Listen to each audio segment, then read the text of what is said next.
Hey guys, in this video, I just wanted to make an update of the previous video I did where I showcased the team I used for to auto Magma Dragon floor 110 on hard Doom Tower.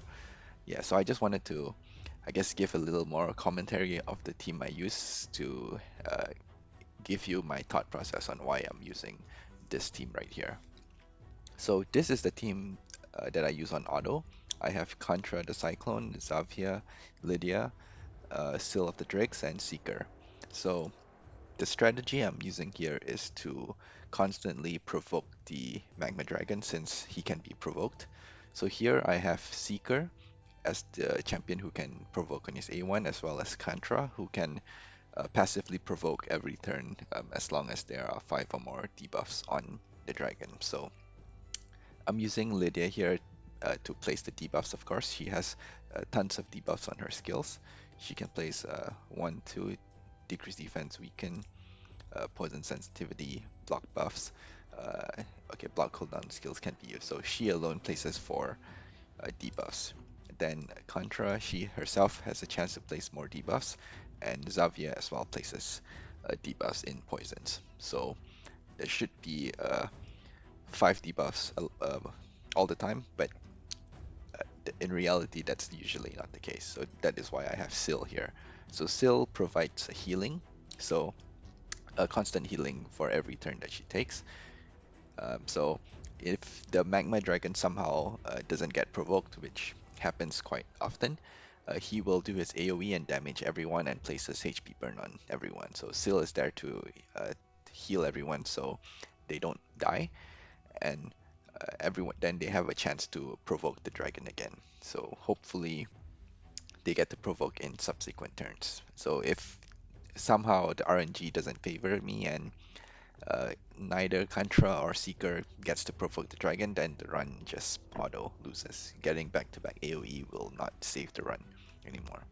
Seal will not save that run. So hence this team is not exactly 100% success rate. As of right now, it's probably about 60% success rate. So what I do is I just click auto battle all 10 and have it just auto all 10. Then when I have like 4 or 5 battle remaining, I'll just auto that until I get it done. But the good thing is this team is 100% auto, so I don't have to manual anything. All the other boss that I faced on Doom Tower, I have to manual.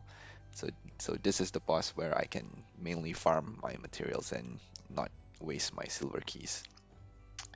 And finally, we have Seeker.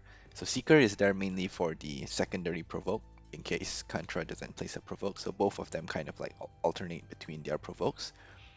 Seeker, his kit is not built for uh, tanking hits like Contra is. So he will a lot of the time die, take a ton of damage and die. So that's where Syl also comes in, where she helps to clutch revive Seeker whenever he dies. Xavia is for DPS. So I'm using Xavia here because she also places debuffs so to help fuel the debuff requirement for Kantra. But honestly, it can be any other DPS. For example, Coldheart is good, Royal Guard is good as long as you can keep the debuff up. So anyone is really up to you to depending on what you have. Obviously, you might have to tune your team differently, but this is what works for me. So I'm gonna show a run right now on full auto just to show you how it goes.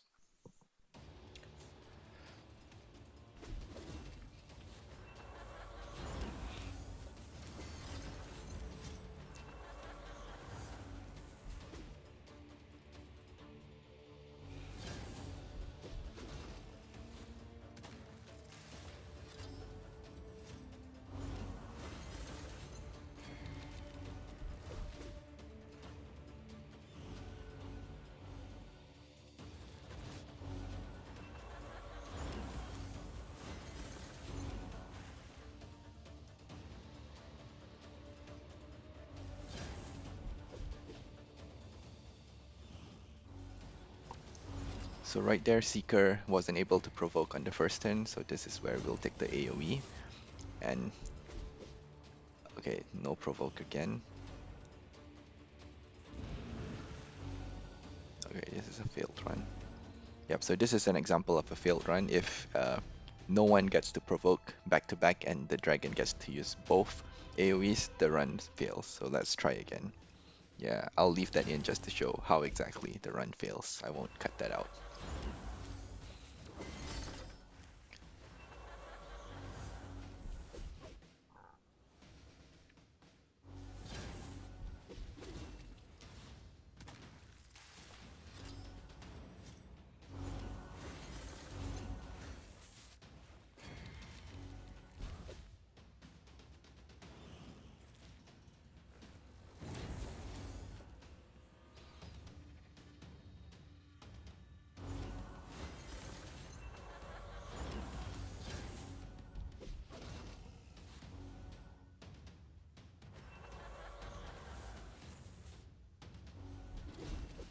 Okay, so we got the provoke on the first hit, so hopefully this run will be a little better, cleaner.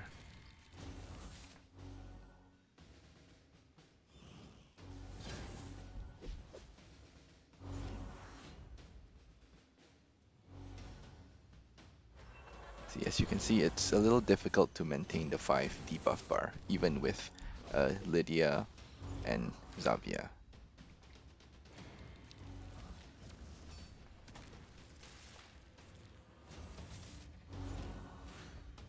So everyone has HP burns on, and Syl is here to provide the healing.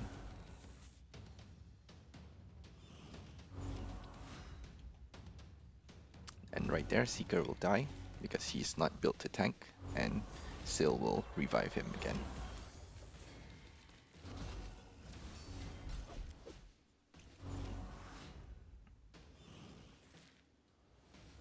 See, compared to Seeker right there, Contra is tanking the boss. It's shaking off any damage it takes from the Magma Dragon.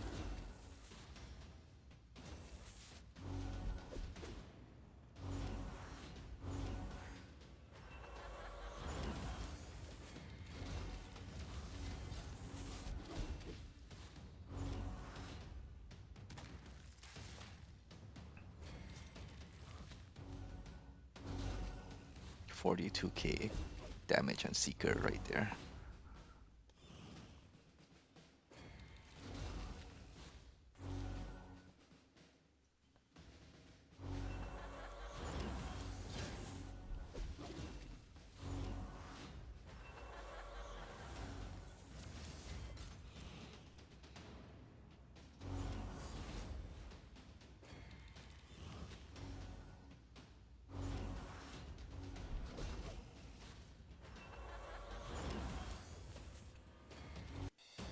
Well, there you have it. So this is what a successful run looks like.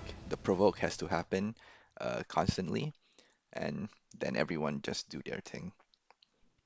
So I can go over the champions that I have one by one just to kind of show the stats they have. So Lydia has 246 speed.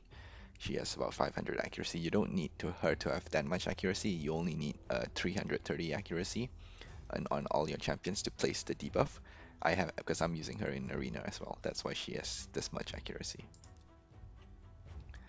Next we have Xavier. Xavier is here for DPS. She places the poison. So she has 213 speed and 264 accuracy. So the reason she has 264 accuracy is because I'm using Contra as the lead, and Contra has an accuracy aura. So that's what makes her quite good in Doom Tower as well, not just for the boss. If you can't meet the high accuracy requirement, you can have her as the lead, and she provides a pretty solid 60 accuracy aura for your entire team. So in Contra, she has 5.5k defense, 325 accuracy, and some health. Her crit rate, crit damage doesn't matter. Her job is just to provoke the dragon. Masteries, I also have her in Fearsome Presence to increase the chance of provoking the boss. So I have her fully booked, just her A2 because I wanted her to place debuffs as well to increase the chance of getting 5 debuffs on the boss. But you don't have to book her if you don't want to, but it probably will lower your chance of beating the boss a little bit because getting the 5 debuff might not be as consistent. So we had Xavier, Cantra, Syl. So I have Syl in Relentless gear and some Perception gear. I haven't rolled them up to 16 yet. Waiting for the Artifact Enhancement event. So I have her in Relentless with 4.7k defense, 241 speed. I didn't build her to do any damage at all, so no crit rate, and 316 accuracy. So I use her in other content as well, like Faction Wars and some other uh, Doom Tower bosses as well, so that's why she needs the accuracy. But in this case, for this boss, her accuracy doesn't matter since she can't place any debuffs on the boss, this specific boss. And finally, we have Seeker. So Seeker, I didn't build him specifically for this boss or anything. I just used the build that I already have on him, which is for Arena. So I have him at about 47k HP, 3.8k defense, 265 speed. And of course, you need to build him with accuracy so he can place the provoke on the boss. So 330 is what you need. I have 296 plus the accuracy aura from Contra, and this gives him enough accuracy. I didn't really build him in I didn't fully master him. Maybe it might help to fully master him to get him Fearsome Presence. So he's currently built just for my arena, and I didn't see any need to get him to fully mastered. Yeah, there you have it. That is the team that I'm using to auto the Magma Dragon. Yeah, let me know if you have any questions, and I can in the comments down below, and I can try my best to help you. All right, thank you. Goodbye.